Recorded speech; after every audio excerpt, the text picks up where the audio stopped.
उपस्थित सर्व भाविक आणि सज्जन, सर्व समर्थ सेवेकरी, राज्याच्या देशाच्या सीमारेषा ओलांडून स्वामींच्या चरणावर नतमस्तक होऊन आशीर्वाद घेण्यासाठी आपण दूरवरून या प्रधान केंद्रात आलेला आहे. आज रविवार आहे. रविवार आणि गुरुवार या ठिकाणी स्वामींचा जनता दरबार भरवला जातो. सूर्योदय ते सूर्यास्तापर्यंत देशातून जगातून जे आलेले दुःखित पीडित भाविक आहेत, मुमुक्षित आहेत, त्यांच्या निर्माण होणाऱ्या ज्या मानवी समस्या आहेत त्या समस्या निवारण करण्याचं काम या जनता दरबारातून गेली सुमारे 70 ते 80 वर्षापासून प्रति गुरुवारी काम केलं जातं. हे आपल्याला माहीत असावं म्हणून सांगण्यात येतं. तथापि आज रविवार आहे. संध्याकाळी खंडराज चंद्रग्रहण आहे.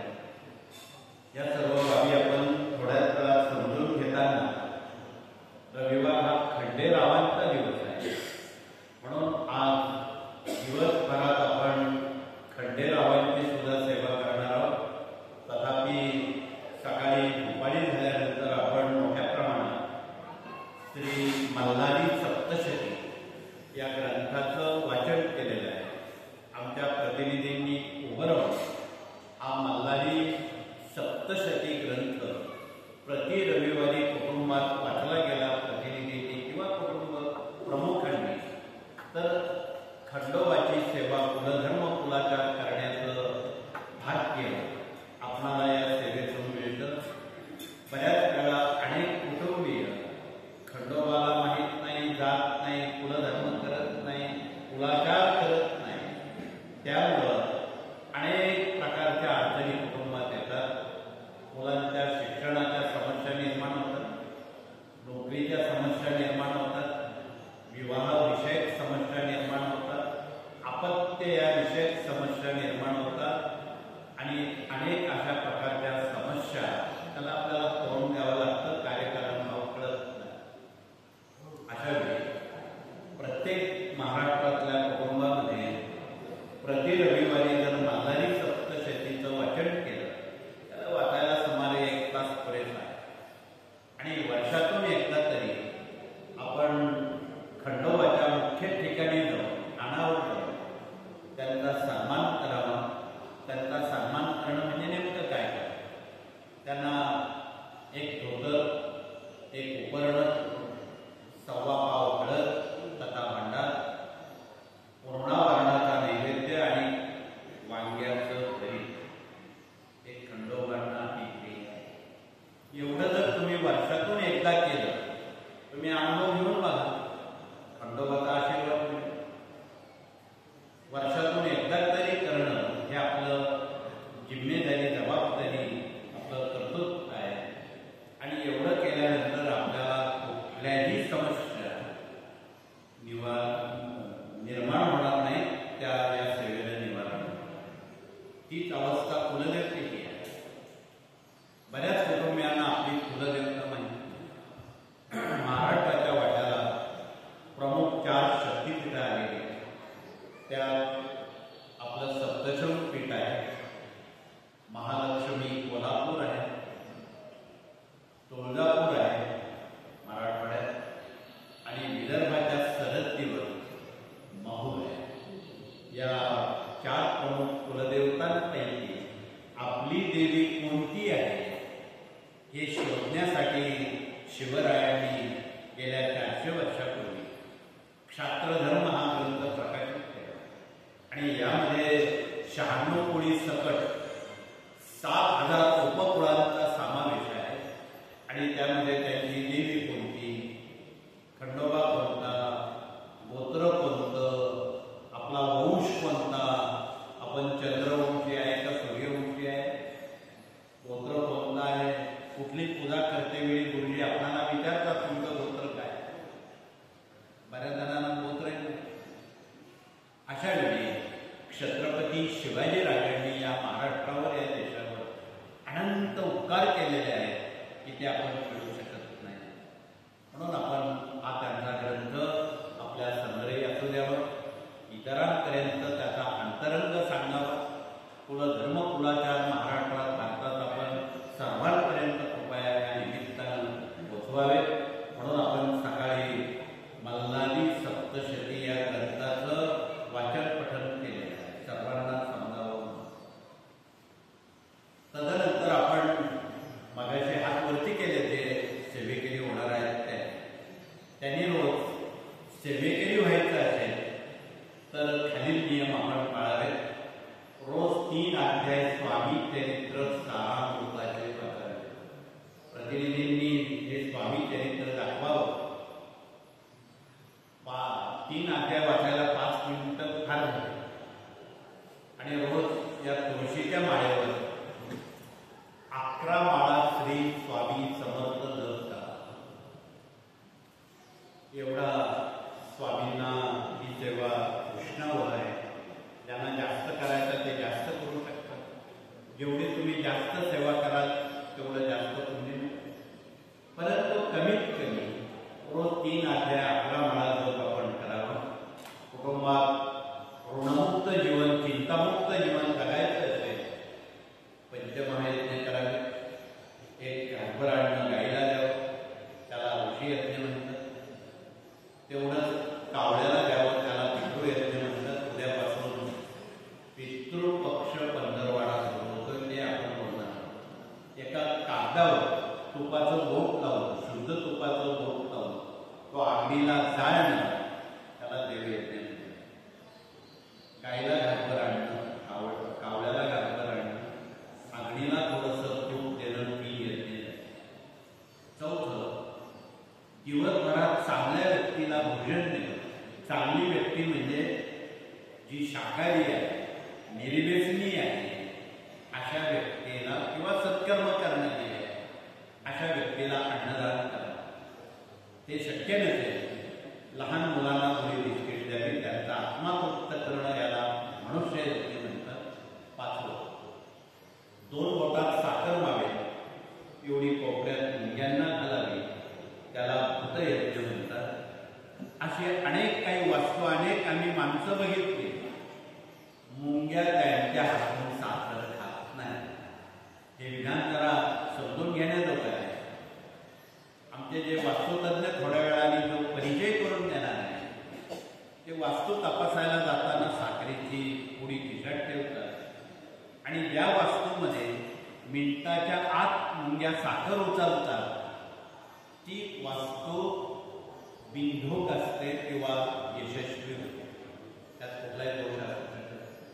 ते ज्ञान मुंगीला देवाने दिले, म्हणून मुंगींना आपण 2-3 दाणे साखरेचे घालावे, त्याला भूतयज्ञ म्हणतात. ही कामं सहजगत्या आपल्याला दिवसभरात करता येण्याजोगी आहेत. म्हणून याला पंचमहायज्ञ म्हणतात. आणि हे पंचमहायज्ञ जर आपण रोज केले तर आपणाला या सर्व ऋणातून ऋणमुक्ती मिळते, चिंतामुक्ती मिळते आणि आपण एक वेगळ्या दिशेनं एक वेगळी ऊर्जा आपण प्राप्त करू शकतो.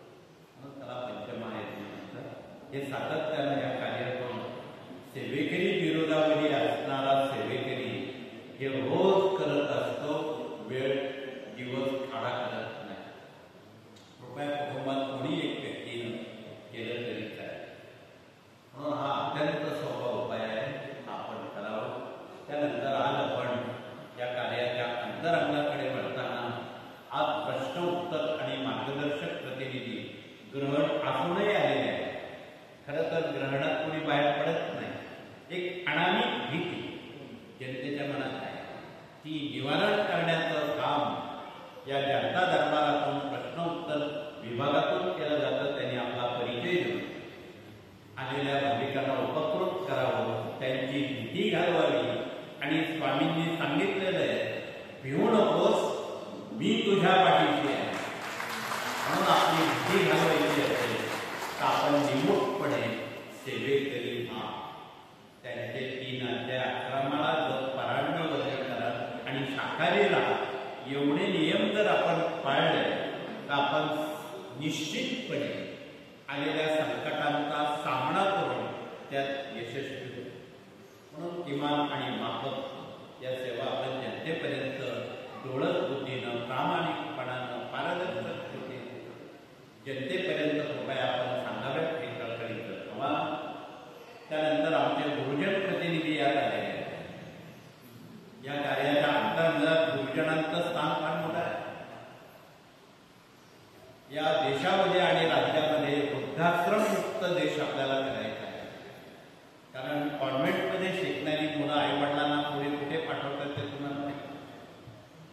तसं या देशात होऊ नये, त्यांचा सन्मान आणि सांभाळ पुंडलिकाप्रमाणे, श्रावणबाळाप्रमाणे पुढील पिढ्यांनी करावं.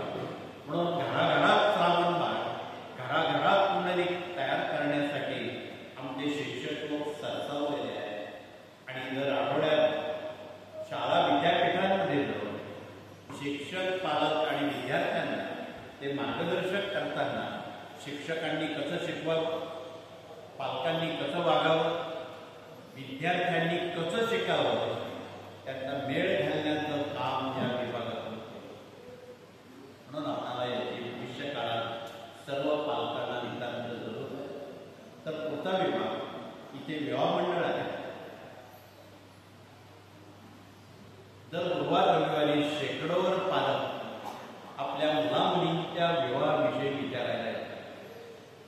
आजच्या घटनेला सर्वात अवघड प्रश्न मुलांचा विवाह काय.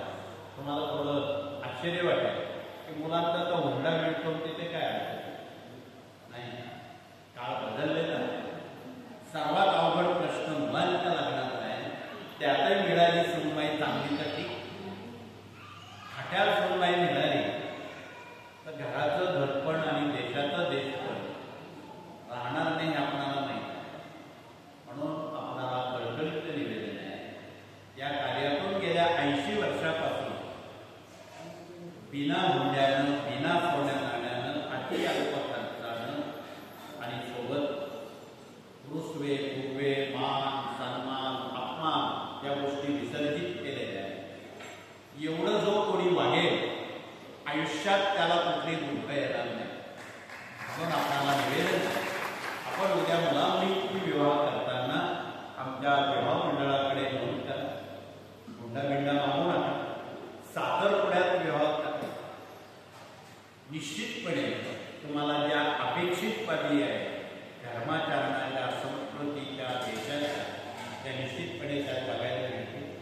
ज्यांना देश आणि धर्म पाळायचा आहे त्यांनी हुंडा भांडा घेऊ नये, मान सन्मानाची अपेक्षा करू नये. एवढंच नाही, या कार्याला अजून दूरवर दृष्टी फिरवलेली आहे. महाराष्ट्रात, भारतात आत्महत्या पीडित कुटुंबांच्या मुलामुलींची लग्न कोण करते? देशाचं संरक्षण करणारे शहीद जवान त्यांच्या मुलामुलींची लग्न कोण करते? सरकार करणार नाही. कुठलं सरकार करत नाही, करणार. या साऱ्या गोष्टी आपल्याला या विभागातून करायच्या आहे. म्हणून आपल्याला अत्यंत कळकळीचं सांगणं आहे की आपण या पद्धतीनं जर मुलामुलींची विवाह स्वामींच्या आशीर्वादातून केली तर गेल्या 70 ते 80 वर्षात या कार्यातून जेवढी विवाह झाली आज तागायत एकही घटस्फोट हरकती झालेल्या नाही. म्हणून आपण जीवित सुखी करायचं असेल तर आपण हा मार्ग पत्करावा, नवे आचरणात आणावा, नवे इतरांपर्यंत सांगा. त्यात नुकसान काय? म्हणून आपल्याला अवघड बुद्धीनं मुलामुलींची विवाह करू नका. ही गंभीरपणानं आणि ऋणानं बंधानं मुलामुलींची विवाह करावी हे कळकळीचं आवाहन. पुढचा विभाग या ठिकाणी कृषी प्रतिनिधी आहे आणि आगामी 31 ऑक्टोबर पर्यंत आम्ही रोज वाचून दाखवतो. निसर्ग कोकणार आहे, कोकलेला आहे. अतिवृष्टी, भूस्खलन, भूकंप, दंगली, गोंधळ, तिसरं महायुद्ध हे वाढून ठेवलेलं आहे. हे वाढून ठेवलेलं आहे जगात आणि देशात. ते देशामध्ये सुद्धा अशी गोंधळाची स्थिती निर्माण होणार आहे आणि बऱ्याच घडामोडी घडतात जे ज्या ज्योतिषांना सांगता येणार नाही अशा घटनाक्रम घडणार आहे. अतिवृष्टी, जलप्रात, आपण उत्तर भारतात बघत आहात, पंजाब, काश्मीर सारख्या ठिकाणी रोज काय अवस्था आहे, दिल्ली पाण्यात आहे. आणि या नैसर्गिक आपत्त्या थांबण्यासाठी या कार्यात काही उपचार आहेत, सेवेकऱ्यांना माहीत आहे. त्यांनी जर मोठ्या प्रमाणात गावकऱ्यांना गोळा करून तो उपाय केला या निसर्ग आपत्तीला आळा. म्हणून याचा अंतरंग आपण कृपया या सर्व विभागातून समजून घेण्याचा प्रयत्न करावा. म्हणून आगामी कृषी धोरण या कार्यानं शेतकऱ्यांच्या बांधावर पर्यावरणाला मदत करावी. शेताच्या बांधावर आपणाला दिवाळीपर्यंत काही वृक्ष सजवलेले आहेत ते लावायचे आहेत. आणि आज तर पौर्णिमा आहे, संध्याकाळी ग्रहण आहे. वेदांत 12:30 वाजेपासून सुरू होतं. म्हणून आपण प्रौढ लोकांनी आपले जेवणे खावणे भोजन 12-12:30च्या आत उरकून घ्यायचे. संध्याकाळी जे काही वृद्ध बाळ गोपाल आहेत त्यांनी 6 वाजेपर्यंत भोजन घ्यायला हरकत नाही. संध्याकाळी 10 वाजेला खाकरात चंद्रग्रहणाला सुरुवात होते, ती मध्यरात्री 1:30 वाजेपर्यंत. या 3.5 तासामध्ये आपण जेवढी स्तोत्र मंत्र मोठ्या वाचतो ती फार मोठी संधी आहे. ज्यांना स्वामी चरित्र वाचता येईल त्यांनी स्वामी चरित्र वाचावं, सप्तशती वाचावी, मल्हारी वाचावं. तुम्ही गायत्री मंत्र, मृत्युंजय मंत्र, नवर्ण मंत्र, स्वामींचा मंत्र, धन्वंतरी मंत्र, विष्णू गायत्री, लक्ष्मी गायत्री, कुबेर मंत्र, ही सारी मंत्र संपदा तुम्हाला माहीत आहे. याचा उजाळा करावा, कारण ग्रहणानं मलिनता येते. आमच्या भगिनी तसं भांडी घासतात, भांडी घासल्यानंतर ती भांडी चकचक करतात. तसं जीवनात आणि वर्षभरात आलेली बौद्धिक कृतीनं जी मलिनता आहे ती घालवण्याचं काम ग्रहणात आपल्याला करण्याची संधी आहे. म्हणून कृपया आपण या ग्रहणामध्ये तुम्ही याचा अवश्य उपयोग करा, वापर करा. आणि अशा काळात ज्यांना बुद्धी आहे, सुख आहे, त्यांनी त्या काळात त्यांना मुभा आहे ते करण्याची, त्यांनी स्नान करून ते करतायत. मासिक धर्म ज्या भगिनींना असेल त्यांना सुद्धा स्नान करून ही स्तोत्र मंत्र करण्याची शास्त्रानं मुभा दिलेली आहे. कृपया देवश्रवण करावा.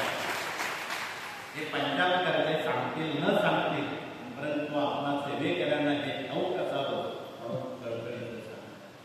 म्हणून या गोष्टी बाहेर कोणी सांगणार नाही, याच कार्यातून सांगितल्या जातात आणि या आपण इतरांपर्यंत सहानुभूतीपूर्वक आणि मानसिकी शास्त्रानं आपण हे पोचवावं. हे कळकळीचं आव्हान आहे. ते जेणेकरून इतरांचं दुःख हलकं होईल, इतरांच्या समस्या हलक्या होतील, इतरांची संकट त्यामुळे निवारण होईल, नव्हे त्यांना आत्मविश्वास जागृत होईल आणि या सेवेची ऊर्जा मिळेल.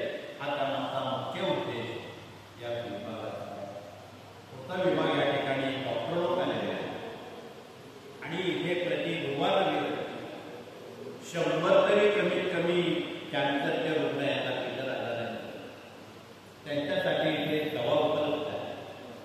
जो कॅन्सरला बरा करणारा दवा आहे त्याचं नाव आहे सप्तरंगी आणि काळा. सर्व प्रकारचे तो कॅन्सर महिन्याभरात बरा करतो. ज्यांना घशाचा आणि रक्ताचा कॅन्सर आहे त्यांच्यासाठी रानभेंडी, त्याचा आपण अवश्य वापर करावा.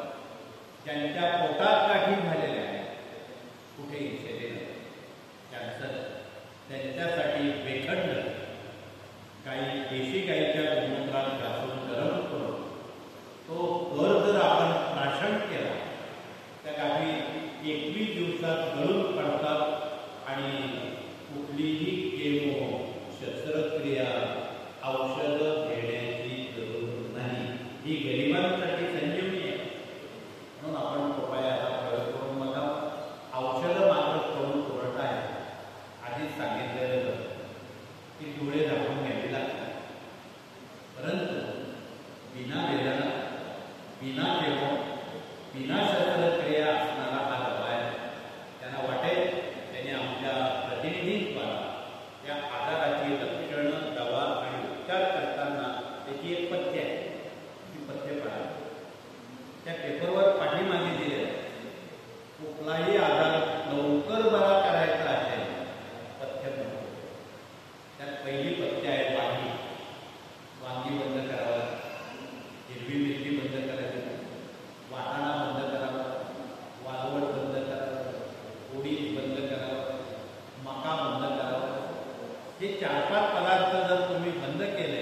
आता ती 100-108 ते पुढे किलोवर गेली. तुम्ही वांगी खा केव्हा? चंपा षष्ठीच्या दिवशी. आणि ज्यांना बी येत नाही अशी वांगी खा. बी आलेलं वांग्याचं फळ अत्यंत त्रासदायक, वातविकृत आणि पॅरालिसिस सारखे आजार आणणारच आहे. पाईल्सचे आजार आणणारच आहे. हे आयुर्वेदानं सांगितलेलं आहे. ते बऱ्याच लोकांना माहिती नाही. आणि जिभेला जे आवडतं ते पोटाला चालत नाही. आणि पोटाला जे आवडतं ते जीभ पाठवत नाही. एवढे शत्रू आपल्या पोटात बसलेले आहेत. त्याला माणूस म्हणतात. हे आयुर्वेदानं सांगितलं. म्हणून जे जिभेला आवडत नाही ते आपण खातो. पोटाला कडू आवडतो. आपण लिंबाचा पाला वर्षातून एकदाच खातो. तो जर नेहमी खाल्ला तर तो तुम्हाला पोटाला थोडा त्रास देणार. कारल्याचा रस आहे, कारल्याची ती त्रास आहे. शरीराला कडू, तुरट, नंतर थोडंसं आंबट, नंतर थोडंसं खारट, नंतर थोडंसं तिखट आणि अत्यंत कमी गोड खातो. म्हणजे त्याचे षड आहार आणि षडऋतू कंट्रोलमध्ये असतात. आपण नेमकं खूप तिखट खातो किंवा खूप गोड खातो. इतर रस आपण खातच नाही. त्यामुळं कफ, वात, पित्त हे आजार बळावतात आणि आपण डॉक्टरांची टीका करतो. म्हणून कृपया कळकळीचं निवेदन आहे की जे आमच्या डॉक्टर लोक आलेले आहेत, आपण यांच्याशी भेटा आणि घरगुती आयुर्वेद हा ग्रंथ अति सोपा आहे. तुम्ही त्याचा ओळख परिचय करून घेतला तर तुमचा दवाखान्याचा खर्च ठरेल. आज उत्पन्नाच्या 60% खर्च आजारावर प्रत्येकाच्या जातो. हे कुठेतरी थांबवायचं तर आपण आमच्या भगिनींना निवेदन, तुमच्या मसाल्याच्या डब्यात डझनभर औषध आहे, त्याच्यावर PhD करायची.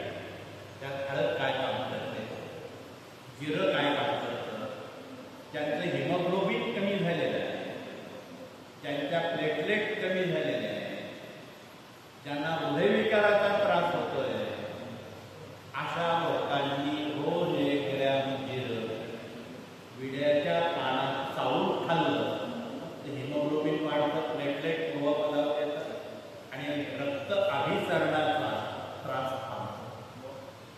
एवढा गुण एका जिऱ्याचा आहे. व्यसन बंद करण्यासाठी मिऱ्यांचा वापर, वजन घटवण्यासाठी किंवा कमी करण्यासाठी दालचिनीचा उपयोग आहे. त्यानंतर तेजपानाचा उपयोग आहे. मसाल्याच्या डब्यामध्ये डझनभर औषध आहे. ती कशासाठी आहे?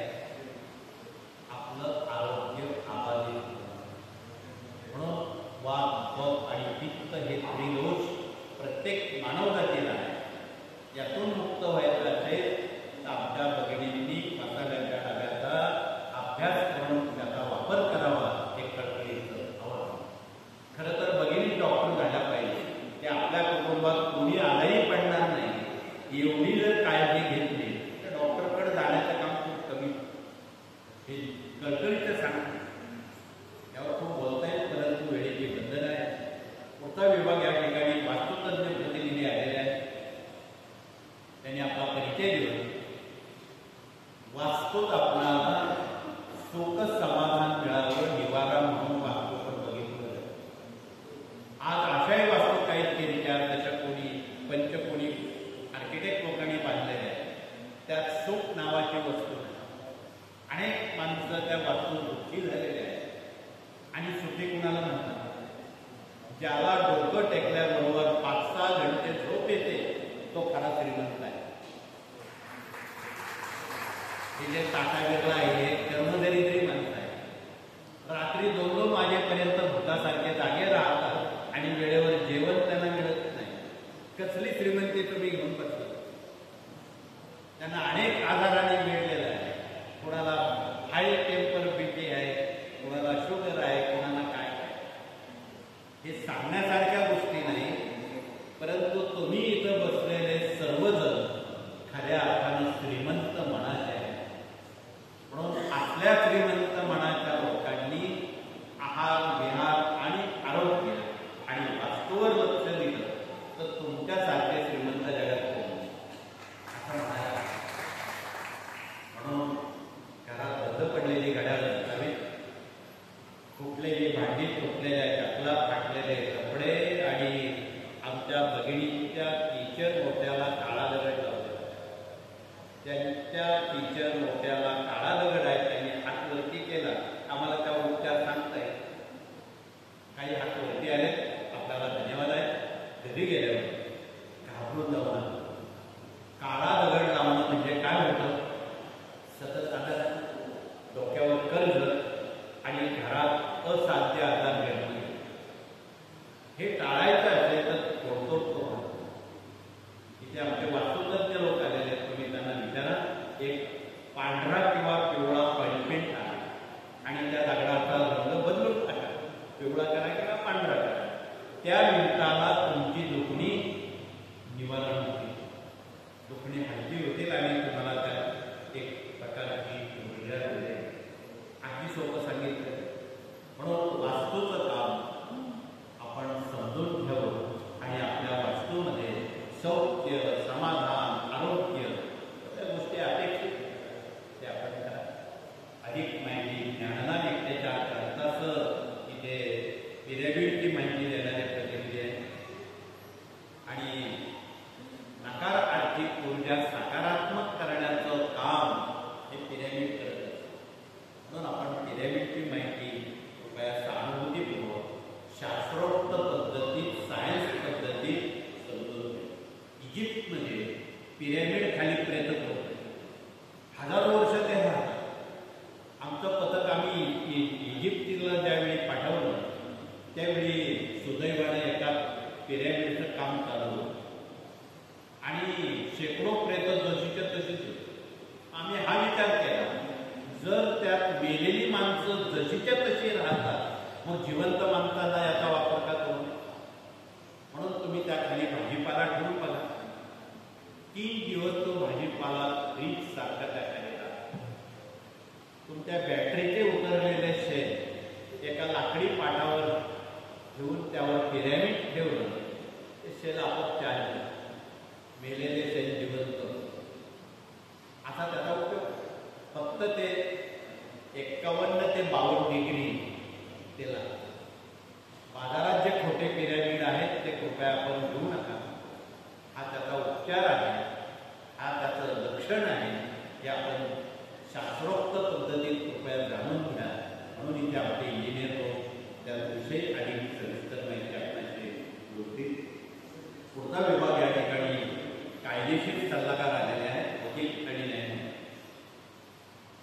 राज्यामध्ये देशामध्ये असणारी सेवा केंद्र दैनिक आहे, साप्ताहिक आहे, काहींना नवीन बनवायची आहे, काहींना बक्षीस पत्र करायचं आहे, काहींना केंद्रांना जागा द्यायची आहे, असे बरेच विषय. हे सारे विषय आधी कायद्याच्या चाकोरीत बसून आपण करा, म्हणजे पुढे प्रश्न निर्माण होणार. अधिक माहिती हे प्रतिनिधी आपणाशी संबोधित करणार आहेत. तर त्यांच्या सभेत प्रशिक्षण प्रतिनिधी आलेले आहेत. प्रशासकीय कामकाज आणि प्रशिक्षण प्रतिनिधींनी आपला परिचय देऊन, सोबत आलेल्या प्रतिनिधींनी उर्वरित त्यांनी आपला परिचय द्यावा. पर्यावरण प्रकृती विभाग, पशुगोवंश विभाग, माहिती तंत्रज्ञान विभाग, युवा प्रबोधन विभाग, त्यानंतर देश विदेश अभियान विभाग, दुर्ग अभियान विभाग, असे एकंदरीत आणि तंत्रिकी विभाग, असे हे 8 प्रतिनिधी आलेले आहेत. या प्रतिनिधींचं काम आहे की जनतेपर्यंत हे विभाग समजून सांगतात. अजून जनता अनभिज्ञ आहे. आज तुम्ही देश विदेशात जे भूस्खलन, अतिवृष्टी जे ऐकतात त्यावर यांच्याकडे उपचार आहे. हा जो भगवा ध्वज आहे हा मारुती रायाचा आहे. ज्यावेळी सुनामी, वादळ, अतिवृष्टी येईल त्यावेळी हा ध्वज आपण त्या गावात किंवा केंद्रात किंवा मारुती मंदिरात त्या खाली बसून मारुतीचं लांबूल अस्त्र वाचा किंवा मारुती स्तोत्र वाचा किंवा हनुमान चालीसा वाचा, कोणत्याही मारुतीचं सेवा करा. मोजून 3 मिनिटात वादळ का? हनुमंत हे मारुती रायाचे वायू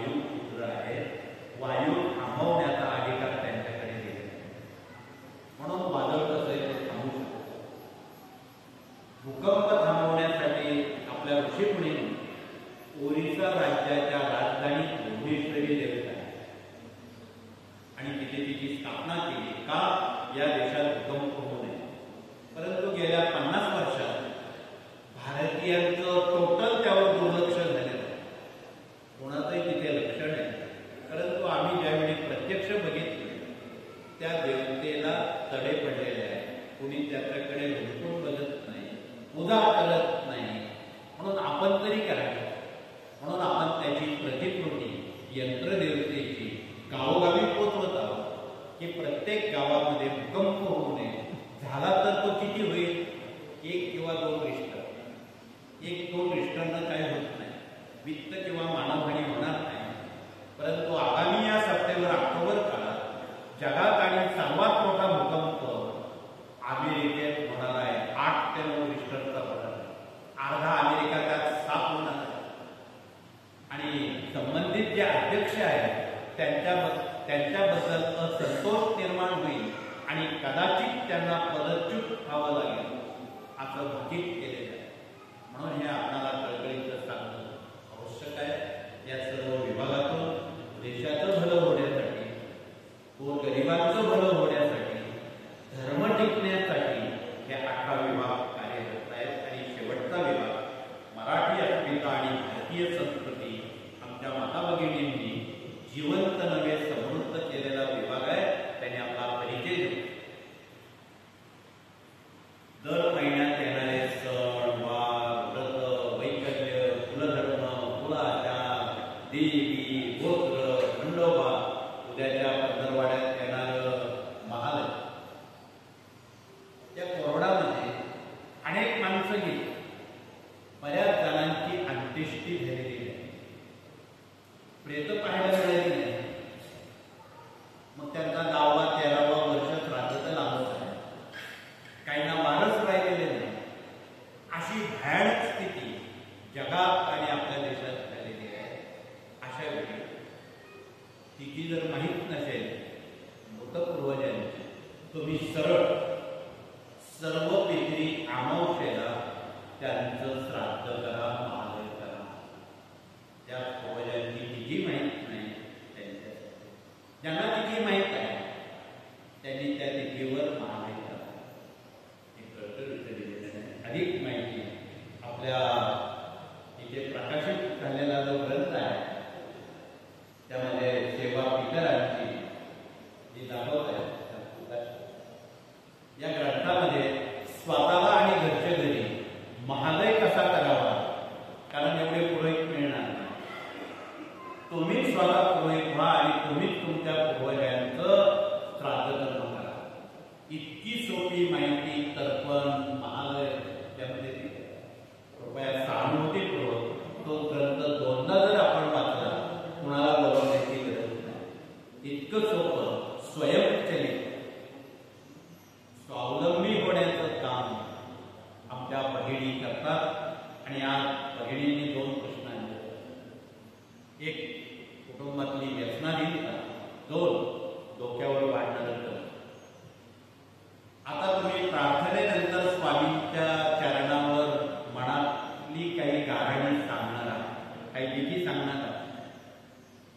त्यावर आधीच आम्ही उत्तर देऊन ज्यांच्या कुटुंबात लोक चोरून व्यसनाधीन आहे त्यांनी शंकराच्या पिंडीवर किंवा रुद्रयंत्र, हे रुद्रयंत्र आहे, त्यावर महिम्न किंवा रुद्र वाचून ते तीर्थ हट्टी, तापट, आजारी, विकलांग, मद्यपी, धूम्रपी, मांसाहारी असल्या लोकांना जर ते तीर्थ रोज दिलं, महिन्याभरात सुंटे वाचून ठोकला जाईल आणि तुमचे सारे सदस्य शाकाहारी निर्वेसतील. भगिनींना हेच अपेक्षित. देवाकडे मागून मागून काय तुम्ही मागणार आणि काय मागावं हा महत्वाचा प्रश्न. म्हणून ही मागणी आपण स्वतः त्याची पूर्तता करावी. तर दुसरा प्रश्न डोक्यावर वाढण्याचं उत्तर आहे स्त्रियं. हे लक्ष्मीनारायणांचं आसन आहे. कालच आपण देशभरात अनंत चतुर्दशी हा भगवान नारायणांचा उत्सव साजरा केला. आणि अर्थ विभागाचं सर्व सुप्रीम कोर्ट लक्ष्मीनारायण.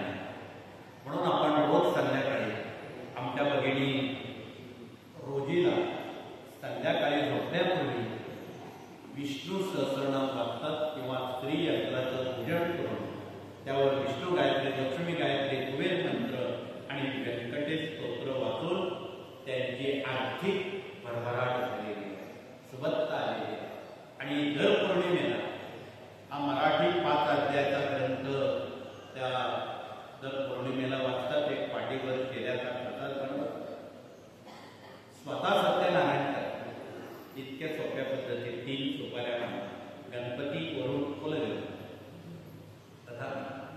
ज्या भगिनी स्वतः सत्यनारायण करतात तिथे आलेल्यांपैकी त्यांनी हात वरती करावे. धन्यवाद. पण ज्या भगिनींचे हात वरती नाही त्यांना जर तुम्ही ते सांगितलं त्यांचे भलं होईल की, म्हणून तुम्ही त्यांनाही सांगा मला करो मला हो. म्हणून या वृत्तीनं आपण या साऱ्या बाबी इतरांना सांगत जावे. इतर काहीतरी पोकळ गप्पा मारण्यापेक्षा, तुझं माझं करण्यापेक्षा, निंदा नाराजगी करण्यापेक्षा ही ज्ञानाची पानपोई आहे. या पानपोईचा स्वाद आपण सर्वांपर्यंत पोहोचवावा. काही वेळ आपला घेणार नाही. ग्रहण आहे, वेळेची बंधन आहे. वेळेला विराम करून आगामी येणाऱ्या महालय प्रांताच्या आपल्या सर्वांना शुभेच्छा देतो. आपण गेले काही महिन्यापासून ग्रहपाठ देशासाठी धर्मासाठी करत आहोत. मागील महिन्यात श्रावण महिन्यात आपण रुद्रपाठ केली. मोठ्या प्रमाणात रुद्राची सेवा केली. या पंधरवाड्यात कालच्या भागवत नाम सप्ताह जिकडे तिकडे केंद्र न्यायचे. आज त्याची सांगता समारोह आहे आणि उद्याच्या आश्विन महिन्यात भगवतीची दुर्गा सप्तशतीचे पाठ आपण महिन्याभर करायचे. आपण एक पूर्वी संकल्प केलेला होता 100 कोटी पाठ श्री दुर्गा सप्तशतीचे देशासाठी करायचे. का? देशात येणारं युद्ध अवस्था, कोरोना, महामारी, उपद्रव, अतिवृष्टी, भूकंप, सुनामी हे थांबण्यासाठी दोन्ही पुढे 91 कोटी पाठ होत आलेले आहेत. 9 कोटी पाठ होते. त्याला हातभार लावण्यासाठी आश्विन महिन्यात देशातल्या जगातल्या सर्व सेवेकऱ्यांसह देश बांधवांनी, भगिनींनी, आबालवृद्धांनी या ग्रहपाठात त्यांच्या समस्या आणि एकच तास एक पाठ करायचा. 1 तासात तुम्ही स्वामी चरित्र वाचू, 1 तासात सप्तशती वाचू, 15 मिनिटात रुद्रस्तवन करू. म्हणून या राष्ट्रीय सेवेमध्ये आबालवृद्ध माता भगिनींनी कृपया भाग घ्यावा. हा ग्रहपाठ करताना महत्वाचा आहे. ग्रहपाठ इथे आलेले अनेक भाविक काही प्रश्न घेऊन आलेले आहेत. ते काही सांगतील, काही सांगणार नाही, पण आम्हीच आपलं सांगतो. तुम्हाला एक सर्वात महत्वाचा ग्रहपाठ आहे. जो कोणी श्री स्वामी समर्थ जप 12 लक्ष करेल त्याला स्वामी महाराज कुठल्याही समस्या येऊ देणार नाही. समस्यामुक्त, चिंतामुक्त जीवन त्याला मिळेल. अशा व्यक्तींनी वह्या घ्याव्यात आणि त्या वहीवर तिथे मुंबईकरांनी काही वह्या पाठवलेल्या आहेत बघा, त्या दाखवा. मुंबईचा पहिला नंबर लागतो. का? शाश्वत जीवन त्यांच्या हातात नाही. सकाळी 6:36ची लोकल पकडणारी माणसं घरी केव्हा येतील सांगता येत नाही. परंतु शाश्वत जगणं, शाश्वत सुख ज्यामध्ये आहे तो मंत्र आहे श्री स्वामी समर्थ. म्हणून त्यांनी 6 लक्ष आतापर्यंत गेल्या 3 महिन्यात त्या जपाच्या वया इथे पाठवले. त्यांना आम्ही सांगितलं 6 लक्ष चालणार नाही, 12 लक्ष करा.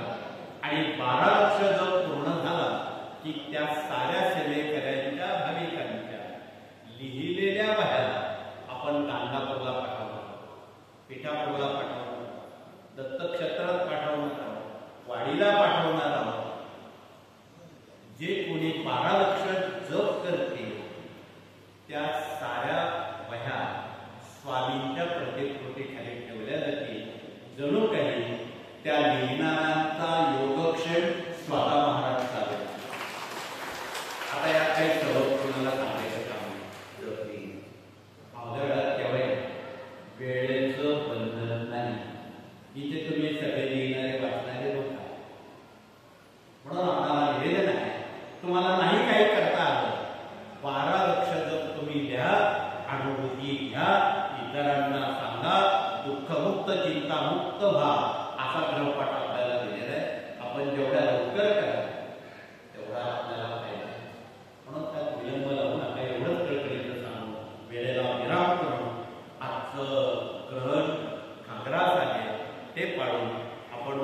हृदयापासून ताकदीनं आपलं ऊर्जा वाढवून आपण महालय श्राद्ध पूर्वजांचा करून पुढील गृहपाठ आपण करण्याला सज्ज आहोत एवढंच कळकळीचं सांगून दिव्यानं दिवा ज्योतीनं ज्योत लावून महिन्याकाठी 10 कुटुंब आपण कृपया घडवावेत एवढंच कळकळीचं सांगून आपण सामुदायिक